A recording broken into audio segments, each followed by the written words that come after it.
Destroy All Humans, developed by Black Forest Games and published by THQ Nordic, will be available on Xbox One, PC and PlayStation 4 July 28, 2020. Destroy All Humans puts you in the shoes of evil alien Crypto-137. Crypto must harvest Furan DNA from humans and bring down the US government to stop them from using the technology against them. To do this, Crypto will journey across America, reducing cities to rubble and infiltrate the government to fully restore the Furan Empire. Destroy All Humans sends you back to the 1950s and has very comedic overtones throughout, from fighting farmers that love their cows a little too much, to army soldiers who love nothing but shooting bullets at people. There is plenty to laugh at. The campaign remains unchanged from the original and truly does feel nostalgic, going back to a time where some games were completely crazy.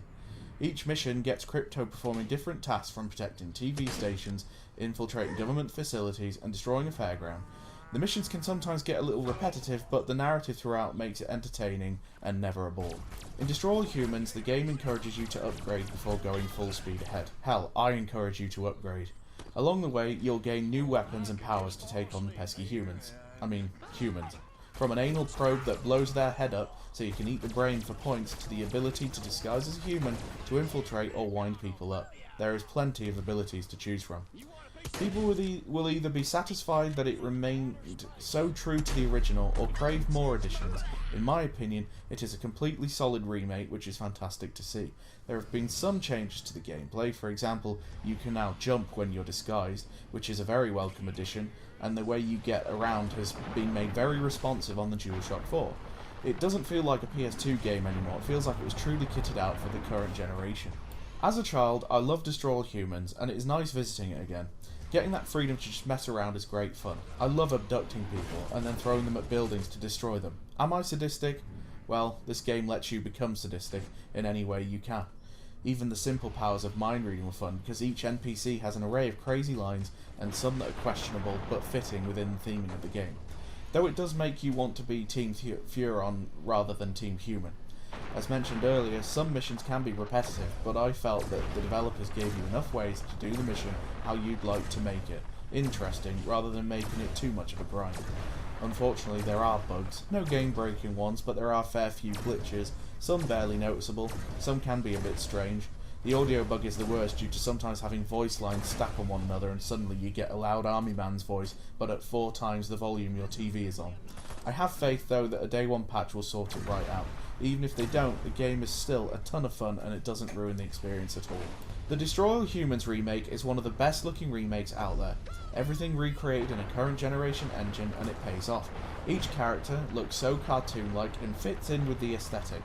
Destroy All Humans was always a B-movie type video game, and with new technology they've been able to give it its unique style, and I truly loved it. NPCs will often perform tasks while you roam about, so each level has been made to feel quite alive, and it's nice to sometimes just see what they're up to. Black Forest Games did such a good job on recreating a legendary title from 2005. I love the amount of detail put into each level to make them unique, from the themes, the way the buildings looked, the way everyone had different accents, different vehicles, and little details that made it shine. The audio sounds like it has been ripped and enhanced from the PlayStation 2 version when it comes to voice lines, but music, action sequences, everything else seems brand new. I had a ton of fun replaying Destroy All Humans and seeing it completely rebuilt rather than just a simple remaster. It proves that if they do decide to continue the franchise, it would work. There are bugs here and there and some repetitiveness, but it stays true to the original, and I think now a whole new generation can enjoy it and see what they've missed out on. My Crypto, it's good to be back. THQ Nordic and Black Forest Games, if you're watching this, please remake the second or give us a brand new sequel. Thank you. Thank you for watching. I really appreciate the support from everyone. If you'd like to see more, please subscribe and like the video, and I shall see you later.